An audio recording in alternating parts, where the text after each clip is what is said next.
Let's take you on over here now. So the first few weeks of the academic year have already been seen several serious issues surfacing at schools and universities. Altercations between pupils and teachers have been going viral on social media. This week, you'll remember a video of a teacher slapping a pupil, causing outrage. We attempt now to look at some of the driving forces behind this conflict. I'm joined by the Director of Executive Education at the UCT Graduate School of Business, Kumeshnee West. Kumeshnee, thank you very much for joining us. Let's start with that. Exactly what is going on if we were to paint a picture?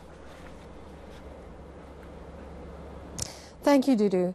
So I think the last week has shown that it's quite a challenge for teachers to manage ill-mannered students. And what we're finding in the Western Cape is that this is just one of the areas that is problematic for school leaders as well as school teachers. There are several other problems that faces the education system at the moment. And part of knowing how to navigate managing ill-mannered students or navigating situations that are quite challenging, where in the Western Cape it's gangsterism, it's drug and alcohol abuse. Teachers need to have the relevant training to be able to deal with this. So those are the key things that we're finding in the Western Cape, and it is generally a challenge for school leaders as well to set the right culture in the schools, the right tone in the schools. And one of the key things that we're finding in the Western Cape is that a large majority of the problems that's being faced at schools is related to the socioeconomic circumstances and the conditions that some of our schools are actually located in and have to serve.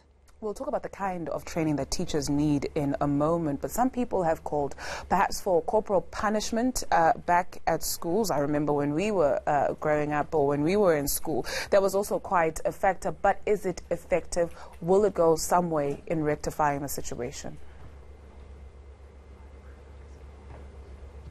Sorry, Duda, I couldn't hear you. Say that again. In terms of corporal punishment, is it a fair argument to make that perhaps we need to reintroduce corporal punishment in schools in dealing with pupils? In my opinion, I would say absolutely not. I don't think that it's a form of violence. So I don't think that's going to resolve anything in terms of managing a learner's behavior. I think there are much more constructive ways of engaging learners. And I think these constructive ways of engaging learners can be learnt by teachers. And this kind of training can be done on site, because this kind of EQ, softer skills that teachers need to learn can be taught. And I'm sure you'll agree with me, Dudu, you know, there's a lot of contributing factors here. There are lots of tensions.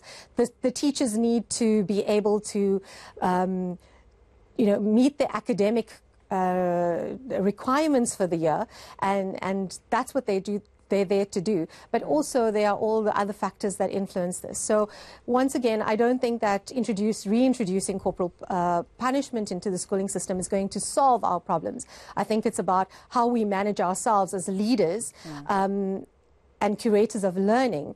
That is what's going to be an important factor. Right, and that's where we leave it. Thank you very much to the Director of Executive Education at the UCT Graduate School of Business, Kumeshnee West.